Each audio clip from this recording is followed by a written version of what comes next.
ഇന്ന് നമുക്ക് HD visor എന്നൊരു പ്രൊഡക്റ്റ് പരിചയപ്പെടാം. ഇതിന്റെ ഗുണം എന്ന് പറഞ്ഞാൽ രാത്രി ഡ്രൈവ് ചെയ്യുമ്പോൾ അല്ലെങ്കിൽ രാവിലെ ഡ്രൈവ് ചെയ്യുമ്പോൾ നമുക്ക് ഭയങ്കര എക്സ്പോഷറായിട്ട് കണ്ണിന് ഇങ്ങനെ കുത്തുന്ന പോലെ വരും. നമ്മൾ പ്രത്യേകിച്ച് മരങ്ങളൊന്നും ഇല്ലാത്ത NH-ലൂടെ പോകുമ്പോൾ അവിടെയാണ് ഇതിന്റെ വളരെ ഉപയോഗം. ഇതിന് നമുക്ക് 2 ഷെയ്ഡ് ഉണ്ട്, ഒന്ന് നൈറ്റിലും ഒന്ന് ഡേയിലും യൂസ് ചെയ്യാൻ പറ്റുന്നത്. ഡെയിലി യൂസ് ചെയ്യാൻ പറ്റുന്നത് നോക്കൂ, നല്ല സൂത്തിങ് ആണ്. സാധാരണ എക്സ്പോഷറിനേക്കാട്ടും വളരെ എക്സ്പോഷർ കുറഞ്ഞ ഒരു കൂളിംഗ് ഗ്ലാസ് ഇതിട്ടാണ്. കൂളിംഗ് ഗ്ലാസ് ഇടേണ്ട ഒരു ആവശ്യവുമില്ല. അതേപോലെ നൈറ്റിന് എന്ന് പറഞ്ഞാൽ യെല്ലോ ടിൻറ്റഡ് ആണ് വരിക. യെല്ലോ ടിൻറ്റഡ് വരുമ്പോൾ എന്ന് വെച്ചാൽ നമ്മൾക്ക് ഒരു 10-30% കണ്ണിലേക്ക് കുത്തി കയറുന്ന ലൈറ്റിന് വളരെ ആ ഗ്ലെയർ നമ്മൾക്ക് കുറച്ച് തരും. അവിടെ സുഖമായി ഡ്രൈവ് ചെയ്യാം. ഇത് എളുപ്പമാണ് ഫിറ്റ് ചെയ്യാൻ. നമ്മളെ സണ്ണ് കണ്ണിലേക്ക് കുത്തുന്ന പ്രൊട്ടക്ട് ചെയ്യാൻ വേണ്ടിയിട്ടാണല്ലോ നമ്മളൊരു ഷീൽഡ് ഇവിടെ ഉള്ളത്, എല്ലാ കാറിലും ഉള്ളത്. അതിൻ്റെ മുകളിൽ കൂളായിട്ട് ഫിറ്റ് ചെയ്യാം 2 സൈഡിലും. എന്നിട്ട് 2 ഷെയ്ഡാണ്. രാത്രി യൂസ് ചെയ്യാൻ ഈ ഷെയ്ഡ് അത് പൊക്കി വെക്കാം.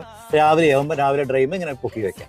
വളരെ സുഖമായിട്ട് നമുക്ക് യൂസ് ചെയ്യാവുന്നതാണ്. ഇതിന്റെ വില എന്ന് പറഞ്ഞു കഴിഞ്ഞാൽ വെറും 285 രൂപയേ ഉള്ളൂ ഇതിന്റെ